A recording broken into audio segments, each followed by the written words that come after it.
Hello and welcome to the news at 7, where we get to the heart of the day. Stories and communities across Scotland. Tonight, calls to simplify Scotland's disability benefit system.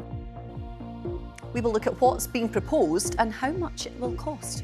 Also tonight, despite concerns over Scotland's seabird population, one of the world's biggest wind farms has been given the go-ahead.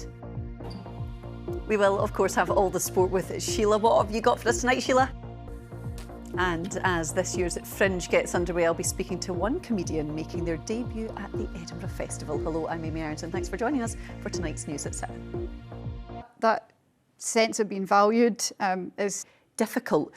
Can you explain to somebody who might not know why it can be so difficult? Is it just the volume of paperwork? What exactly is it that makes it quite complex? the stakeholders like ourselves, the people that represent disabled people. Erica Young from the Citizens. That was Harry Highton speaking to me earlier. Well, let's get a roundup of some of the stories you can find on the BBC News app in Scotland today.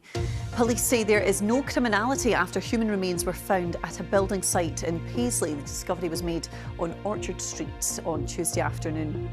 4 people were taken to hospital after a crash involving 3 cars in Fife. 3 men and a 17-year-old girl were taken to the Royal Victoria Hospital for treatment. And taxi drivers in Glasgow say there's already enough cabs operating in the city, and lifting a cap on the number could risk public safety. Uber is in favour of scrapping the limit. Well, for more information on all of these stories, you can scan the QR code on your screen. There it is, and it will take you straight to the BBC Scotland News app. There is more for you there today, including an article on the man behind Glasgow's fake street signs. To the Highlands now, where over 20,000 people are expected at this year's Belladrum Music Festival. The 3-day event will see Paul Heaton, CMAT and Texas all headlining. Our reporter Chris McLennan has been to the first day of the festival.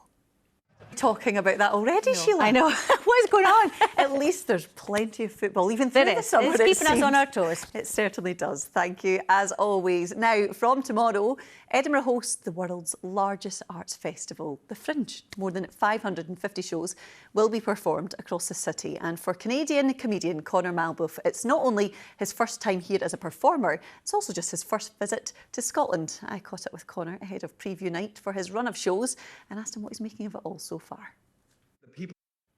Well, Conor will be waiting in the wings as we speak. His show, Sorry, a Canadian's Apology for America, runs throughout the festival at the Assembly Rooms, if you fancy checking that out. Right, time for the weather then with Kirstine. And, oh gosh, some beautiful scenes today, Kirstine. Yes, lots of indeed, weather, Amy. lots of sunshine. It feels like there hasn't been too much going on weather-wise over the last few days. However, we have had a mix of conditions. So here in South Lanarkshire, we've had some areas of clouds, some brightness. The forecast, Amy. I am so glad, Kirstine, I picked Monday for a day off. Thank you, as always. Thanks to you for joining us. That is all from the news at 7 team. I will be back with you same time, same place tomorrow. Have a good night. Bye-bye.